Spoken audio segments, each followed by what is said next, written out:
Hello to all you wonderful people of the internet.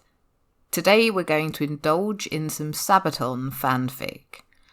This was sent to me by a friend. It was found on that delicious website, Archive of Our Own. I hope you enjoy. Metal Machine, a Sabaton fanfic. It's never going to be the same anymore without him, Chris told Jaokim as they boarded the bus to begin their first tour without Thobe. Don't worry, I'm certain you and Tommy will become the best of friends, and you can still see Thobe when we're not touring. You'll be fine, Jaokim said, placing luggage in a storage compartment underneath the seat. It's not as simple as that, Jaokim, Chris said, as he led him to the back of the bus out of ear range from everyone else. Why? Thobe and we had this thing going on, Chris whispered. Yeah, that kind of thing where you hold hands and sleep in the same bunk, Jaokim loudly replied. Shush, I don't want everyone to know about this. I'm only telling you because you were gay. There was more to my relationship with Thobe than just cuddling, Chris continued. So you two experimented. Big deal. So does nearly everyone on tour, Jaokim whispered. No, well, yes, but I really thought of us as a couple on the road. Every time a tour ended, I would have to readjust to being home with my girlfriend. Don't get me wrong, I love her, but Thobe is very dear to me, and we have that special connection. We are one on the road, and while apart, we're eager to get back on tour so that we can be together again. Or we were. Now, for some reason, it seems that he doesn't care about that anymore. He just left. People change, Jaokim said. But life goes on, and so will you. Now come hang out at the front with everyone. Oh, geez, now I get why you two wouldn't hang out with us all the time. You were getting laid in a bunk all along?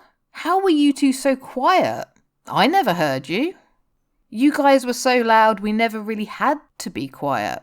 One time, though, Thobe screamed so hard that... Not the ankle incident. You mean that time when he limped for days? He wasn't really injured?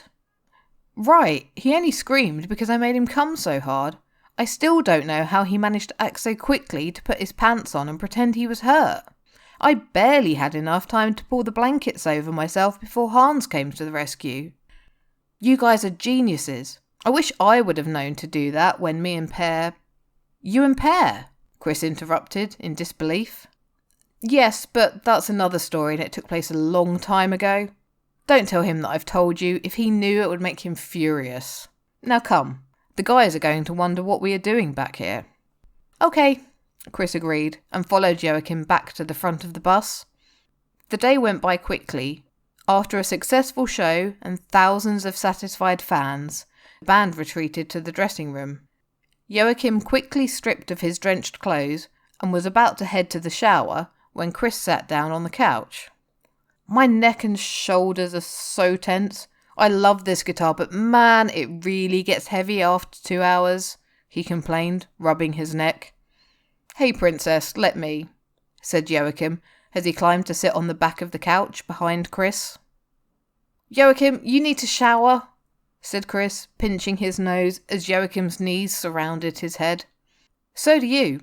I don't get why you still insist on wearing a long-sleeved shirt on stage. Stop complaining like a little girl. I'll fix your neck, and then we can both shower, Jaokim replied, carefully placing Chris's hair out of the way before beginning to rub his shoulders. Okay, Chris sighed, and leaned against the back of the couch as Joachim's fingers worked on his stiff muscles. He let his head recede further back until it rested against a very soft spot, but it was immediately uplifted by the singer. Hey, watch my balls, he joked. Sorry, Chris replied. Is it okay if I lean on your knee like this, then? He continued, tilting his head to the side in what looked like a very uncomfortable position. You won't be able to relax with your head so poorly supported. Let's go shower. I'll give you a proper massage when we get on the bus. It's okay, you don't have to, said Chris, getting up. But I want to. Come on, take your clothes off. The other guys are probably done by now, Jaokim said, and moved over to the shower. The guitarist obliged and followed him. Hans and Tommy were still there, enjoying the soothing feeling of hot water on their sore muscles. "Are you guys done soon? There's only enough space for 2 people in that thing, and we'd like to have some hot water too," Jaokim said, glancing at the 2 showerheads. "Yeah, I'll be right out. Just give me 1 more minute," Han pleaded. Chris and Jaokim patiently waited until their bandmates left. Once that was done, they eagerly got in. Both men were pleased to find out there was still some hot water left for them to use. "Man, this is good," Chris said. "Yeah, I feel so much better now," Jaokim replied. Chris decided to wash his hair, however he realised there was no shampoo for him to use there. "Jaokim, are you done?" he asked. "It depends. Why?" "I need shampoo." "Go get it yourself. I'm staying in here." "Please, Jaokim. If I get out, I'll get cold and then warm again, and then I'll get sick." "Turn around and close your eyes," said Jaokim, as soon as he spotted a bottle of shampoo hidden in the corner closest to him. "Why?" "Trust me," he said. The vocalist picked up the bottle, squirted a copious quantity of shampoo into his left palm, and started to wash the guitarist's hair. "What are you doing?" Chris asked. "I'm washing your hair." "It'd better be shampoo you're putting in my hair." "It is. Now will you just relax, princess?" "Shut the fuck up, I'm no princess," Chris protested. "I know how to recognise one when I see one, and you definitely are," Jaokim said. Chris relaxed as Joachim's magic hands massaged his scalp. "Damn, he is good," he thought. "Jaokim, how did you get so good at hair washing? If you carry on, I may fall asleep right here." "I don't know, am I good?" Jaokim asked playfully. Chris realised his body was enjoying the attention as much as his mind. "Shit, I'm going to have to get it to go down before I turn around," he thought, noticing his erection. A moan escaped his lips before he could do anything about it. "Don't be ashamed of it," Jaokim said, grabbing Chris's shaft. "I'm okay with it." "Hey, don't molest me," Chris said, as he promptly removed Joachim's hand and placed it back on his head. Had he thought out loud? "You know you want it as much as I do," Jaokim said, his hard cock digging into Chris's thigh. "What if I don't?" "I think you do." "What if I do?" Chris teased. "Oh, shut up already," Joachim said, as he grabbed Chris by the waist and turned him around so that they would face each other. He leaned in to kiss the taller man, grabbing the back of his head while their lips met for the first time. Chris wrapped his arms around Joachim and pulled him closer. He shivered as the vocalist pinned him against the cold wall, their bodies pressed against each other. He let his hands roam over Joachim's butt, up to his shoulders and back down.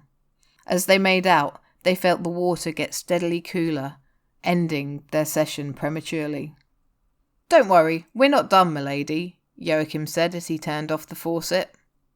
"If you keep treating me like a girl, I may very well be done," Chris insisted. "Okay then," Joachim said. "Will you let me go get some towels for you, or would that be emasculating you?" he asked. "I would like you to get me towels, thank you," Chris replied. Joachim went back to the dressing room and fetched the 3 remaining towels, one for himself, one for Chris, and one for Chris's hair. "Perfect," he thought as he walked back to the shower. "Thank you," Chris said as he was handed the first towel. "It really got chilly in here in no time." "It did indeed," Joachim replied as he patted himself dry. "Would you like to get back to the bus with me? The guys are probably going to want to go to a bar and drink, so we could get some alone time," Chris said as he dried his hair. "Right now?" Joachim said. Chris nodded. "I'd love to. However, won't the guys find it suspicious if we ditch them to get the bus all to ourselves?" Joachim asked. "Well, since nobody figured out what was going on with Phoebe and I for years, I think we're pretty safe. Plus, everybody here knows you're gay, So the only surprise they'd get would be from me. And I think at this point I'm quite comfortable with who I am and what I enjoy. You've opened my eyes, Joakim. I thought it was just a thing with Phoebe, but here I am doing this with you. And it feels right. So unless you're ashamed of wanting me, Chris said as he started to get dressed. Your bunk or mine? Joakim asked. Chris burst out laughing. Mine, he replied. Both men finished putting their clothes on, left the dressing room and the building. As they walked towards the bus, they were stopped by their bandmates, who had other plans for them. There you are. You've taken forever to shower. We thought you'd never come back to us, Hahn joked. Pear found this cool bar. We absolutely have to try. Come with us. Actually, I'm not feeling very well. I think I'm going to go to bed early. You guys go ahead and have a great night out, Chris replied. Okay, Joakim, you coming? Hahn said. I think I'm going to go back to the bus. I need to rest my voice, and I can make sure Chris is all right, Joakim said. What are you, his nurse? Tommy asked. Yes, exactly. I'm the nurse. Try not to make too much noise when you come back. He'll be asleep. Sounds like a lot of fun. I guess we'll see you both tomorrow. Good night, Pear said as the trio started walking to the bar. So, are you feeling any better? Joakim asked Chris and winked. No, my neck hurts. I think I do need a nurse, Chris replied, smiling. Let Nurse Joakim take care of you, Joakim said, took Chris's hand and led him to the bus. When the lovers got there, they were greeted by a horde of fans. They took pictures with everyone and managed to get them to leave by telling them where the other band members had gone. Once they were finally alone, they entered the bus. Joakim quickly locked the door and turned to Chris. Alone at last. God, you're beautiful, he said, looking into Chris's brown eyes, his right hand cupping the guitarist's cheek, his left hand resting on his butt. Call me Chris, the taller man laughed as he closed the gap between their mouths and kissed his bandmate. You know what, Chris? Right now, all I want is to take you to your bunk, take off all your clothes, give you the best massage you've ever had, and then fuck you like you've never been fucked before, Joakim said. Please do, Chris replied, and surrendered to Joakim's wishes. He followed the vocalist upstairs to his own bunk, realising their relationship would never be the same again. Chris eagerly laid down on his bed and pulled Joakim on top of him. Joakim, your eyes, the guitarist said in amazement. What about them? Joakim asked. I had never noticed how dark they are. I knew they were green, but whoa, this is like a whole new shade. I've been told they get darker with desire. Desire, huh? I would have thought my boner poking you in the crotch would have given it away already. Speaking of which, I think you're wearing too many clothes, Chris said, and started undressing his bandmate. But so are you, Joakim said, and reciprocated Chris's behaviour. Now, turn around. You need a massage, and I can't wait to make you moan. Actually, my neck is all right now, but my cock would love a massage. Oh, you dirty boy. I don't have much of a choice then, do I? Joakim said, and crawled down, leaving a trail of kisses down Chris's abdomen until his head was above Chris's member. He slowly took it into his mouth, inch by inch, until his lips reached the base of the engorged organ, effectively deep-throating him. Then he gently raised his head while his tongue worked on the head of Chris's penis, and just before the tip could escape his lips, he lowered his head again. He repeated that motion for minutes until Chris was writhing underneath him. Joakim gently eased a finger and then two into his lover's anus while he continued to please him with his mouth. When the sounds of Chris's moans of ecstasy reached Joakim's ears, it was already too late for him to pull away, and thick ropes of cum splashed against the back of his throat. He made sure to swallow all of it before gently letting go of Chris's shaft and crawling back up to him. "Make me yours, Joachim," Chris pleaded while Joachim kissed him. "There is nothing I want more," Joachim said, as he coated his cock in a thick layer of lube, making sure his piercing would not hurt the younger man. Joachim carefully positioned his hard member against Chris's hole and entered him in one slow but steady motion. He instantly felt the very pleasurable tightness around him while Chris adjusted to his presence. Chris teased Joachim's nipple while they kissed, making sure his lover was happy while he waited for him to be ready. "Fuck me, Joachim," Chris said, and Joachim obliged, gradually picking up the rhythm. The first few strokes were painful, but after that, waves of pleasure took over him and had him beg for more. "Harder," pleaded Chris, looking into Joachim's emerald eyes. "God, you're so fucking tight, Chris. I'm not going to last much longer," Joachim panted as he moved faster. "Joachim!" Chris cried out as he came for the second time in a few minutes, for the very first time in his life. Joachim moaned as he reached his orgasm, collapsing on top of his bandmate. "Wow," Chris said. "You're fucking wonderful." "I know," Joachim said. "But so are you," he continued. Joachim got up, gathered tissues, and started to clean the sticky mess Chris's cum had left all over their chests. "There, all clean now," he said. "Can you sleep with me tonight?" Chris asked with puppy eyes. "Sure," Joachim replied, and climbed back into Chris's bunk and closed the curtains. He spooned the younger man, got his hair out of the way, and started kissing the back of his neck as he held him tight.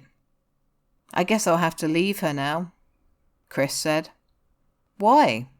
Joachim asked. "Because I don't want to be with her anymore. I want to sleep with you every night." "What makes you think that I'd want to sleep with you every night?" "Because I'm adorable and you can't get enough of me?" "You're right, princess. I think I could do that." "I'm not a princess," Chris protested. "You're my princess. I just claimed you. Go to sleep now, beautiful." "Will you be there when I wake up?" "Of course, love, of course," Joachim said, and closed his eyes. The end.